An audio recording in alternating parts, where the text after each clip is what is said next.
গ্রামে গঞ্জে এগুলি দেখা যায়।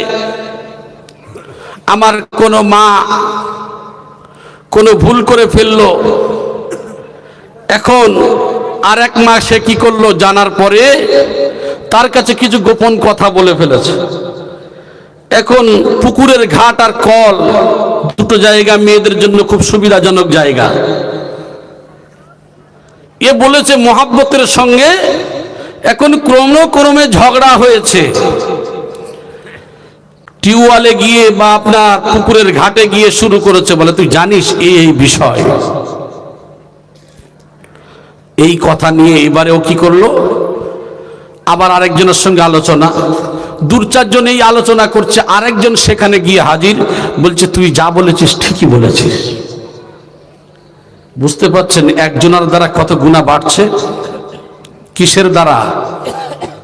জিহবার দ্বারা। খেয়াল করবেন। তাই আমি আপনাদেরকে বলি, ও ভাইজানেরা, স্বয়ং আল্লাহ পাক রব্বুল আলামিন বলছেন, তোমাদের মধ্যে কে কে আছে যে মৃত ভাইয়ের গোশত খেতে পছন্দ করো? কেউ কারোর ভাইয়ের গোশত খাবেন বলে মনে হয়? কথা বলেন না জি।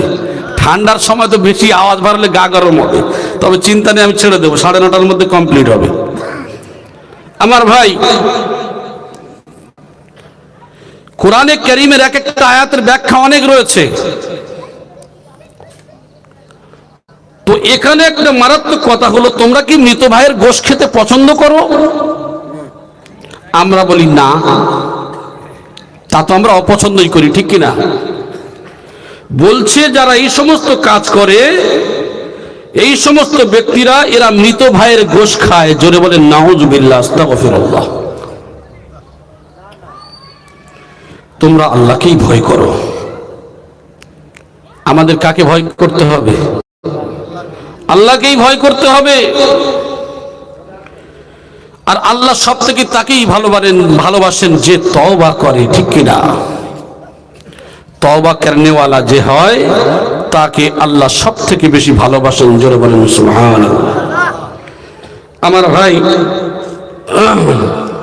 সামনে পিছনে যারা নিন্দা করে, সুনিশ্চিত এদের ধ্বংস অবশ্যই আছে। কোরআনে কারীম বলছে, ওয়াইলুল লিকুল্লি হুমাযাতিন লুমাযাহ, ধ্বংস তাদের জন্য যারা সামনে ও পিছনে গীবত করে। ধ্বংস অনিবার্য তাদের জন্য। স্বয়ং আমার আল্লাহ পাক রব্বুল আলামিন সূরা হুমাযার 1 নম্বর আয়াতের মধ্যে জানিয়ে দিলেন।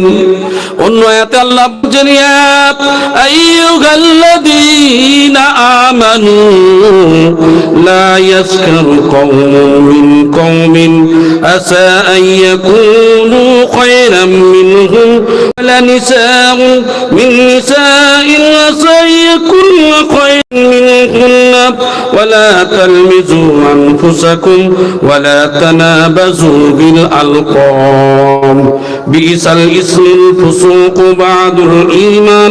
بعد الإيمان ومن لم يتب فأولئك هم الظالمون।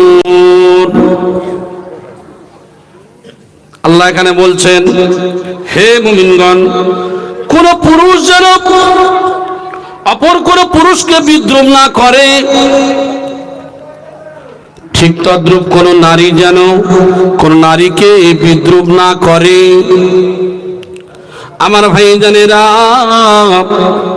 একজন মহিলা যদি রাস্তা দিয়ে যায় আর একজন মহিলা তাকে হিট করতে থাকে, ওদের বাড়ির বউ কেমন সেজেছে দেখ, ওদের বাড়ির বউ কেমন দেখ, বিভিন্ন বিদ্রুপ, বিভিন্ন ঠাট্টা করে।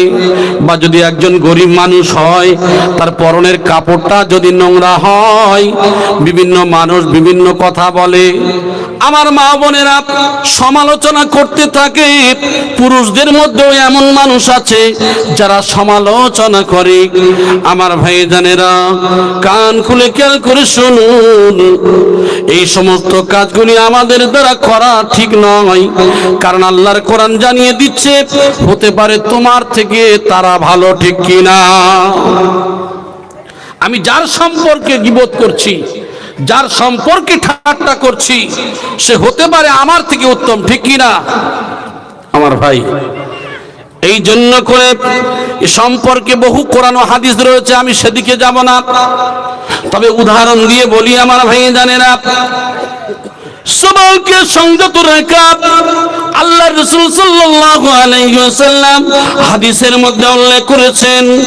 আল্লাহর নবী জানিয়ে দিয়েছেন, হে বিশ্ববাসীরা, তোমরা যদি জবানকে সংযত করতে পারো, দুইটা জিনিসকে হিফাজত করতে পারো, আমি রাসূলুল্লাহ জানিয়ে দিলাম তোমাদের এই দুইটা জিনিসের হিফাজত করার কারণে তোমাদের জিম্মাদারি আমি স্বয়ং রাসূলুল্লাহ হয়ে গেলাম। সেই দুইটা জিনিস হলো, একটা হলো জিহবা, একটা হলো জীব ও জবান, আর এক নম্বর হলো লজ্জাস্থান। এই দুইটা জিনিসকে যে হিফাজত করবে আমি রাসূলুল্লাহ তার জন্য জিম্মাদার। ও বিশ্ববাসীরা, আমি রব্বুল আলামিন জানিয়ে দিলাম তোমরা অপরের দোষকে অন্বেষণ করো না। অপরের দোষকে তোমরা যদি ঢেকে দাও তাহলে জেনে রেখে দিও আল্লাহ পাক রব্বুল আলামিন কাল কিয়ামতের ময়দানে ওই মানুষের দোষ ত্রুটি গুনাহকে চেপে দেবেন। জোরে বলি সুবহানাল্লাহ। আল্লাহ স্বয়ং তার গুনাহকে, তার পাপকে লুকিয়ে রাখবেন। আমার ভাই জানেরা, সেই জন্য করে আমাদেরকে জবানকে সংযত করতে হবে। রাসূলুল্লাহ সাল্লাল্লাহু আলাইহি ওয়াসাল্লাম এ সম্পর্কে হাদিসের মধ্যে উল্লেখ করেছেন। আন আবি হুরায়রা রাদিয়াল্লাহু তাআলা আনহু قال سئل رسول الله صلى الله عليه وسلم عن اكثر ما يدخل الناس الجنه فقال تقوى الله وحسن الخلق وسئل عن اكثر ما يدخل الناس النار فقال الفم والفرج।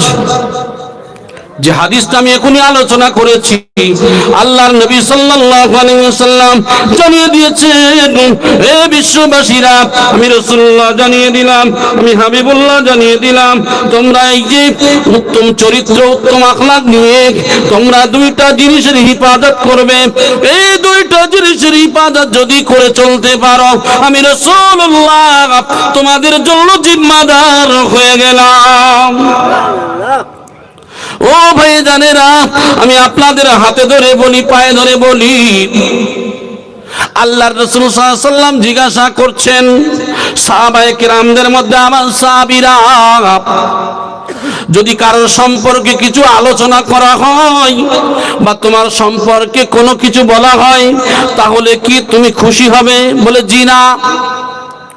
যদি খুশি না হও তাহলে এমন কথা অন্যের নামে বলা যাবে না, অন্যের নামে এই কথাগুলি আলোচনা করবে না।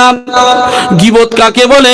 হাদিসের মধ্যে অনেক কথা রয়েছে আমার ভাই জানেরা। গীবত তাকেই বলা হয় যে মানুষটা সম্পর্কে আলোচনা করছেন, যদি সত্যিকারের সেই ব্যক্তি সেই অন্যায়ের কার্যকরী হয়, সেই যে মানুষ সম্পর্কে আপনি বলছেন ওই মানুষটা ওই কাজের কেজ, তার সম্পর্কে আপনি কোনো জায়গায় আলোচনা করছেন, তাহলে সেই মানুষটার সম্পর্কে আপনি গীবত করেছেন। মানুষটা সেই কাজ করেছে, তার সম্পর্কে আলোচনা মানে কি? এটা গীবত। আর যদি সেই কাজ না করে তাহলে তাকে অপবাদ দেওয়া, কি দেওয়া? অপবাদ দেওয়া। যে ব্যক্তি এমন কাজের মধ্যে লিপ্ত থাকবে ওই ব্যক্তিটা জান্নাতে যাওয়া তো দূরের কথা, জান্নাতের গন্ধ পর্যন্ত পাবে না। আমাদের মিজানুর সাহেব এতক্ষণ বলছিল না, রাসূলুল্লাহর দাড়ি দরবারের উপরে অনেক কথা আলোচনা করছিলেন। এই সুন্নতি জিনিস থাকলে কি হবে?